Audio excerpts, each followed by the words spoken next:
pero ya dice que empieza a grabar. Sí, lo que pasa que no... Ahí, ¿está grabando ya o qué? Sí, ahora está grabando, pero luego lo puedo cortar Vale. Lo edita usted, sí. Del inicio y ya está. Y lo voy a colgar tanto en el canal en mi canal como en el canal de Diálogos Transatlánticos, porque mi amigo Jaime, que no puede estar hoy porque es profesor y está ahí en un claustro o no sé qué, en Orense, pues me dijo, bueno, pues después ya lo colgamos en los dos sitios, y dice que no quiere que no aparezca en el canal esta conversación. No, a mí yo encantado, ¿eh? Yo siempre es un placer hablar de cine y de Tintín y de cultura. Bueno, para mí también, y esa es la razón de que hagamos el canal realmente. No hay otra razón más allá. Bueno, pues si está preparado, voy a comenzar. Cuando usted quiera. Hola a todos, bienvenidos a un nuevo vídeo en mi canal de YouTube Antón GF, que también va a publicarse en el canal de Diálogos Transatlánticos. Soy Antón García Fernández y les hablo, como siempre, desde Jackson, en el estado de Tennessee, en los Estados Unidos de América. Y hoy tenemos un programa del En vez de la página muy especial. Primero porque, además de audio, también tiene vídeo, eso es lo primero, cosa que no ha ocurrido en el podcast antes, con lo cual esto no es un podcast, sino lo que ahora la gente llama un videocast, y entonces pues es lo que vamos a hacer. Pero sobre todo es importante e interesante este programa por el invitado que tenemos hoy, que es un invitado verdaderamente de excepción, colaborador del diario El Mundo en España, guionista de cine, de televisión, de radio, novelista con varias novelas publicadas, y sobre todo, por lo que a mí respecta, autor de innumerables libros de divulgación sobre cine, sobre música principalmente, un hombre que es amante del cómic, del universo de Tintín, de la misma manera que yo. Tiene un blog que se llama El Insolidario, que yo sigo convenientemente y regularmente. Y en el año 2017, es decir, hace solamente un par de años, publicó un estudio a fondo sobre la filmografía del gran David Lynch, que se llama David Lynch, el onirismo de la modernidad. Está ahí al otro lado de la línea cibernética y le damos la bienvenida a este episodio del En vez de la página, Javier Memba. Muchas gracias, Javier, por estar ahí al otro lado charlando con nosotros y respondiendo a esta llamada. Gracias a ustedes, es un placer. Pues realmente yo conozco su obra ya desde hace muchísimo tiempo, porque bueno, mi padre tiene algunos de sus libros, mi tío también, sobre todo los libros que tienen que ver con el cine. El cine para mí es también una pasión, y entonces pues al estar leyendo su currículum yo pensé, este es un invitado necesario para el En vez de la página, para este canal y también para el canal de Diálogos Transatlánticos, y entonces pues bueno, hay tanto que podría preguntar que bueno, esta conversación podría durar horas y horas. Pero bueno, tengo aquí algunas preguntas para ir dirigiendo un poco la conversación. Si vemos la bibliografía que usted ha publicado a lo largo de los años, de ya muchas décadas, vemos que siente usted una pasión por el cine, por la música y también por la literatura, como estudioso y como creador también. ¿Cuáles son algunos de esos primeros recuerdos que usted tiene sobre el cine, sobre la música o sobre la literatura? Bueno, la primera referencia mía cultural y mi primer recuerdo es la película Tres lanceros bengalíes de Henry Hathaway, que la vi con una prima de mi madre, no curiosamente con mi madre me llevó al cine, y yo me crié con mi madre. Mis padres estaban separados y mi madre me llevó al cine, me inició en la afición. Me pasa, pues hasta cierto punto, como le pasaba a Guillermo Cabrera Infante, ¿no? Ella fue la que me inició, pero sin embargo la primera película no la vi con ella, la vi con una prima de ella. Era un programa de esos dobles, uno de los antiguos programas dobles de esos que había en Madrid, y eran dos películas, Tres lanceros bengalíes de Henry Hathaway y Atari de Howard Hawks. Me acuerdo, al final, los que conozcan la peli, Tres lanceros bengalíes, recordarán que al final hay un momento en que se ha muerto el personaje que interpreta a Gary Cooper, ha muerto en la batalla, y entonces, bueno, pues dice el oficial al mando, dice, como es costumbre en este regimiento, condecoraremos a su caballo. Y entonces, al ponerle la condecoración al caballo, yo no era cinéfilo, por supuesto, porque cinéfilo lo fui mucho después, pero sí sentí, bueno, pues yo creo que tuve lo que luego mucho después me enteré que es el síndrome de Stendhal, el primer éxtasis ante la belleza. Eso me pareció una cosa sublime. Y luego la siguiente referencia cultural, o incluso la primera junto con esta, no sabría decir cuál de las dos es mi encuentro con la estrella misteriosa de la aventura de Tintín. Mi madre era profesora de inglés y entonces un alumno de ella, yo me imagino que para halagarme a mí, o para halagarla a ella, perdón, a través de mí, me regaló este libro. Todavía no sabía leer y fue un amor que todavía perdura, y es una de las cosas. Ya no leo a Tintín, pero lo leí sistemáticamente hasta los 16 años. Ahora lo que hago es que vivo lleno de objetos de Tintín. Tengo a Tintín, la imagen de Tintín me procura el don de la infancia infinita, ¿no? Y es lo que los tintinófilos, es lo que lo sabemos, ¿no? La dulce idolatría que profesamos a Tintín nos devuelve el don de la infancia infinita. Ya que habla de Tintín, creo que quiero andar un poquito más en ese tema, porque es un tema que a mí me interesa mucho personalmente. En mi canal de YouTube tengo varios vídeos en los que analizo cada uno de los álbumes de Tintín. Llevo más o menos la mitad en estos momentos de la serie, me quedan unos 11 o 12 todavía por hacer, y para mí Tintín también está unido a algunos de mis primeros recuerdos referentes a los libros, ¿no? Y también tengo que decir que Tintín me ayudó muchísimo también en mi aprendizaje de la lengua francesa, porque, bueno, habiendo sido escrito originalmente en francés, pues cuando yo empecé a estudiar francés, pues Tintín también me ayudó un poco a ir mejorando, ¿no? A través de esas historias. Ahora Tintín cumple este mismo año, que ya está a punto de acabar, de hecho, 90 años. 90. Y lo que me gustaría saber, algo que siempre me interesa cuando hablo con gente que está interesada en Tintín, es qué es o qué partes o qué elementos del universo de Tintín realmente a usted le atraen o le han atraído. Es decir, ¿por qué Tintín es un personaje que 90 años después, casi un siglo después, sigue teniendo esa vigencia? A mí también lo comprendí después, pero a mí lo que más me llama la atención es cómo sintetiza el siglo XX, la historia del amado siglo XX, entre la Revolución Soviética y las dictaduras latinoamericanas. De pequeño, claro, cuando lo leía de Tintín de pequeño, que como decía la publicidad de los álbumes, es una lectura de jóvenes de 7 a 77 años, ¿no? Cuando lo leía de pequeño me llamaba mucho la atención su capacidad para reproducir de una forma jovial la contemporaneidad, pero era una contemporaneidad que a mí se me escapaba, porque yo leía a Tintín en la imagen del mundo contemporáneo, ¿no? Como yo leía a Tintín en los años 60 y entonces La estrella misteriosa está situado en los años 40 y a mí se me escapaba, me parecía como en mi primer yo, por así decirlo, en el niño que era entonces, había como un antagonismo, un anacronismo entre la imagen de las viñetas del Gran Hergé y la realidad que yo veía, pero se me asemejaba, me parecía un pasado próximo. Y ahora es lo que más me llama la atención, su capacidad para reproducir de una forma jovial la realidad, la historia del amado siglo XX.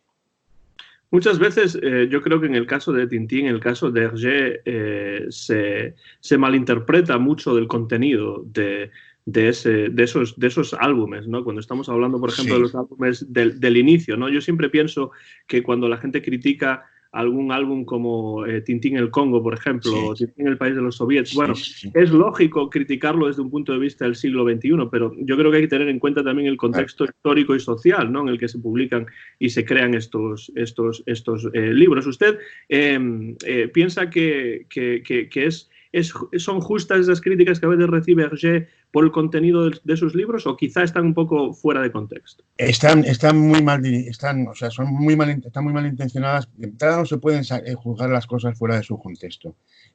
Todo el racismo que se dice que puede haber en Tintín en el Congo era un racismo consustancial a toda la sociedad de ese tiempo. O sea, Hergé, que era mucho menos racista, por ejemplo, que Griffith. ¿Y qué vamos a hacer con Griffith? ¿Lo vamos a condenar también? ¿No? Y cuando hizo una apología del Ku Klux Klan meridiana, ¿no? o los dobladores que doblaban Aquí lo que el viento se llevó y ponían un acento ridículo a los afroamericanos que retrataban, ¿no? Hergé no se deben de juzgar las cosas desde nuestra perspectiva, las cosas del pasado, porque, insisto, Hergé era como el resto de la sociedad y aún así era mucho menos racista. Y cuando, es más, cuando a Hergé le acusaban de racista, Hergé enmendó todo lo que pudo. Hay una viñeta proverbial en Tintín y en el Congo, que está Tintín y Milú, están en una escuela y están enseñando una pizarra que pone: ahora os voy a hablar de vuestra patria, Bélgica. Y cuando Hergé empezó a ser acusado de imperialista, de colonialista, de racista y todo eso, puso, inventó la viñeta en las nuevas ediciones y puso 2 y 2 son 4. Y luego el anticomunismo, el único álbum que era anticomunista como toda la burguesía católica en Europa en todo el amado siglo XX, ¿no? Le siguen condenando los que, sin embargo, pasan por alto el estalinismo, el exaltado estalinismo de Pablo Neruda, el exaltado estalinismo nunca negado de Rafael Alberti, lo que no fue óbice para que le dieran el premio Cervantes, el exaltado estalinismo de Miguel Hernández. Esos son los mismos que siguen condenando a Hergé por anticomunista. Y el único álbum que no enmendó Hergé fue precisamente Tintín en el país de los soviéticos, que no se reeditó hasta que ya se convirtió en una leyenda del siglo XX. Era por eso, porque él mismo se vio incapaz de enmendar una cosa que no tenía enmienda, que es un álbum claramente anticomunista, como toda la burguesía católica en toda Europa en el siglo XX.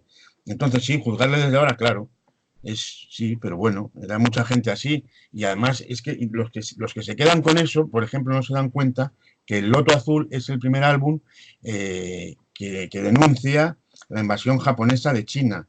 Hergé es el primero que denuncia la anexión de la Alemania, anexión que no invasión, anexión de la Alemania hitleriana de Austria en el centro de Ottokar. Claro, o sea, es muy intencional. Es más, un órgano de la izquierda francesa como en Liberación, cuando se murió Hergé, todas las viñetas o